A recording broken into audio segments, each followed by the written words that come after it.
business depends on a fast, reliable, and secure network. Traditional WAN has been the backbone of enterprise connectivity for decades, but as cloud applications, remote work, and security threats evolve, so do network demands. That's where SD-WAN comes in. Hey everyone, welcome back to our channel. Today we're breaking down the key differences between SD-WAN and traditional WAN, how they impact your business, and why companies are making the switch. Before we get started, make sure to hit that like button and subscribe for more videos. Let's start with traditional WAN, or wide area networks. This is how businesses have connected their branch offices and data centers for decades.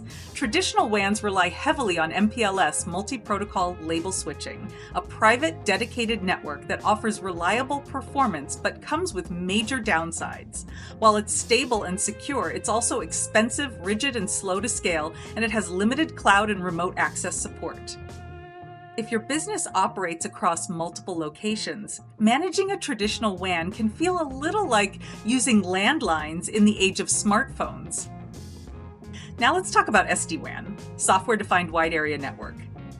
SD-WAN virtualizes network control, intelligently routing traffic over multiple connection types like broadband, 4G, 5G LTE, MPLS if needed, and satellite.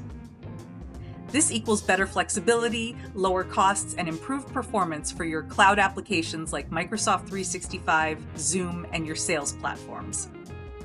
Let's get into some of the key differences between the two. First, cost and scalability. Traditional WAN depends on expensive MPLS circuits, which can be costly and slow to expand. In contrast, SD-WAN takes advantage of lower-cost broadband and can scale quickly as your business grows. Next, performance and reliability. Traditional WAN follows fixed routes, which can lead to congestion and slow connections. SD-WAN, on the other hand, dynamically routes traffic based on real-time network conditions, ensuring optimal performance with lower latency. Security and remote access are also key factors.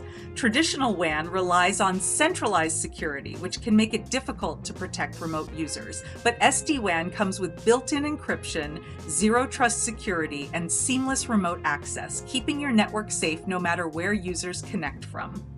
Finally, cloud optimization. Traditional WAN was built for on-premise applications, which means it often struggles with cloud-based services like SaaS applications. SD-WAN is cloud-first, intelligently prioritizing cloud traffic to keep applications running smoothly and efficiently. That's how SD-WAN outperforms traditional WAN in cost, performance, security, and cloud optimization. If your business relies on cloud applications, has remote workers or multiple locations, or needs better network security and performance, then SD-WAN might be the best solution for your network. Traditional WAN served businesses well for years, but SD-WAN is the smarter choice for modern networking. If you're thinking about making the switch, check out our SD-WAN solutions in the link below. Thanks for watching, and we'll see you in the next one.